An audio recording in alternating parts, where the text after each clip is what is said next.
안녕하세요, 여러분. 지혜 달팽이 지달입니다. 오늘 밤 제가 여러분과 함께 깊이 있게 나눠보고 싶은 이야기는 바로 장자의 양생주입니다. 양생주라. 이름만 들어도 뭔가 심오하고 철학적인 느낌이 들지 않나요? 양생은 생명을 기른다는 뜻이고 주는 근본, 즉 가장 중요한 것을 의미합니다. 그렇다면 양생주는 결국 생명을 북돋우는 가장 핵심적인 요체는 무엇일까 하는 질문을 던지는 것이라 할 수 있겠죠. 장자는 이 양생주를 통해 우리에게 묻습니다. 과연 우리는 어떻게 해야 신나고 활기차고 또 풍성한 삶을 살아갈 수 있을까요? 장자가 제시하는 답은 간결하면서도 명확합니다. 바로 자연으로 돌아가라는 것이죠. 인위적인 욕심과 생각을 버리고 자연의 순리에 우리의 몸과 마음을 온전히 맡기는 것. 이것이 바로 장자가 말하는 양생의 핵심입니다. 현대를 살아가는 우리는 너무나 많은 것을 알고 싶어하고 또 끊임없이 배우려고 합니다. 자존심을 내세우며 다른 사람과의 경쟁에서 이기려 하고 모든 것을 자기중심적인 시각으로 바라보며 살아가죠. 장자는 바로 이러한 것들이 우리를 진정한 자연으로부터 점점 더 멀어지게 만든다고 보았습니다. 마음을 활짝 열고 비우고 그저 자연스럽게 물 흐르듯이 살아가는 것. 억지로 무언가를 하려 하기보다는 자연의 흐름에 몸을 맡기는 것. 이것이 바로 장자가 우리에게 조용히 속삭여주는 삶의 지혜입니다. 장자는 맹목적으로 삶을 추구하는 것을 매우 경계했습니다.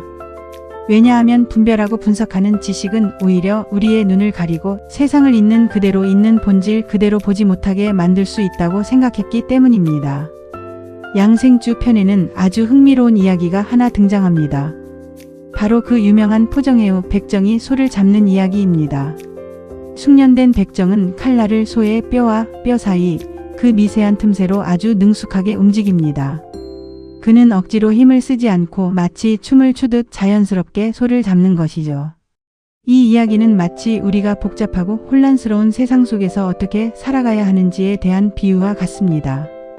억지로 모든 것을 통제하려 하고 힘으로 밀어붙이는 것이 아니라 여유를 가지고 자연의 흐름에 맞춰 살아가는 자세가 필요하다는 것이죠. 억지로 애쓰지 않고 자연스럽게 흘러가는 대로 살아가는 것. 이것이 바로 장자가 우리에게 전하는 삶의 중요한 지혜입니다. 장자는 또한 꿩의 이야기를 통해 또 다른 중요한 메시지를 우리에게 전달합니다. 드넓은 자연 속에서 그 누구에게도 얽매이지 않고 자유롭게 살아가는 꿩의 아름다운 모습, 이것이 바로 진정으로 얽매이지 않는 삶, 즉 양생이라는 것을 강조합니다.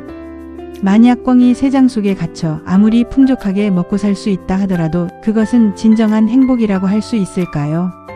자유를 잃어버린 삶은 진정으로 가치 있는 삶이라고 할 수 없을 것입니다. 장자는 단순히 인간의 생명만을 이야기하는 것이 아니라 인간 생명 너머에 있는 더 숭고한 가치, 즉 천리, 자연의 이치를 보존하는 것을 매우 중요하게 생각했습니다. 이것은 마치 인간 생명의 참 주인이라 할 수 있는 진군을 소중히 기르는 것과 같다고 말했습니다. 자, 이제 우리 함께 달팽이에 대한 이야기를 잠시 나눠볼까요?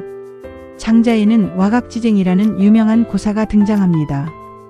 이는 달팽이 뿔 위에서 벌어지는 싸움이라는 뜻을 가지고 있습니다. 아주 작고 사소한 이익을 얻기 위해 치열하게 다투는 어리석은 사람들의 모습을 비유하는 것이죠. 위나라의 해왕이 제나라를 공격하려 했을 때 대진인이라는 현자가 달팽이 뿔 위의 싸움을 예로 들어 전쟁의 무의미함을 깨닫게 했다는 이야기가 전해져 내려옵니다.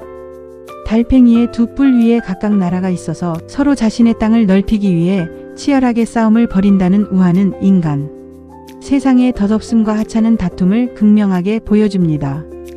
어쩌면 우리는 살아가면서 종종 아주 작은 것에 매달려 서로 싸우고 다투는지도 모릅니다. 하지만 장자는 이러한 다툼이 얼마나 어리석고 무의미한 일인지 달팽이 뿔 위의 싸움이라는 비유를 통해 우리에게 깊은 깨달음을 줍니다. 진정으로 지혜로운 사람은 다른 사람과 불필요한 경쟁을 하지 않습니다.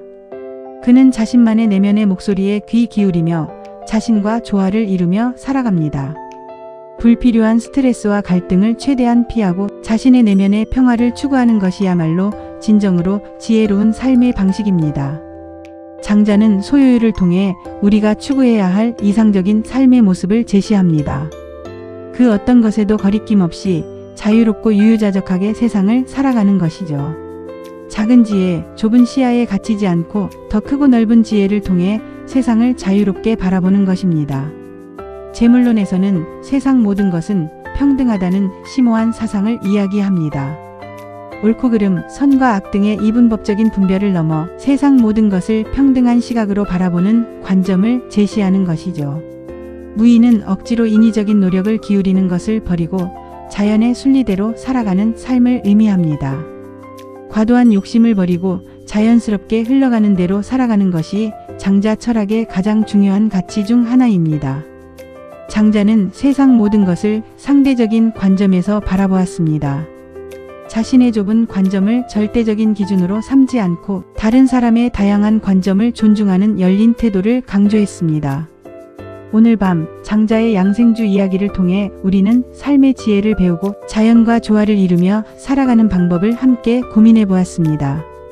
이제 여러분도 장자의 깊은 가르침을 마음속에 새기며 더욱 자유롭고 평화로운 삶을 살아가시길 진심으로 바랍니다. 오늘 밤 잠자리에 들기 전 잠시 조용히 눈을 감고 자신의 마음 깊은 곳을 차분히 들여다보세요. 그리고 장자가 우리에게 이야기하는 자연의 순리에 따르는 삶이 과연 무엇인지 스스로에게 질문하고 곰곰이 생각해보는 시간을 가져보시길 바랍니다.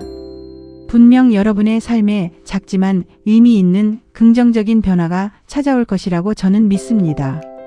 오늘 저의 이야기가 여러분의 마음에 잔잔한 울림을 주었기를 간절히 바랍니다. 여러분의 내면의 평화를 찾고 더욱 행복하고 의미 있는 삶을 만들어가는데 조금이나마 도움이 되었으면 좋겠습니다. 오늘 밤 편안하고 따뜻한 밤 보내시고 내일도 긍정적인 에너지로 가득한 멋진 하루를 보내시길 바랍니다. 지금까지 여러분의 지혜 길잡이, 지혜 달팽이 지달이었습니다. 편안한 밤 되세요.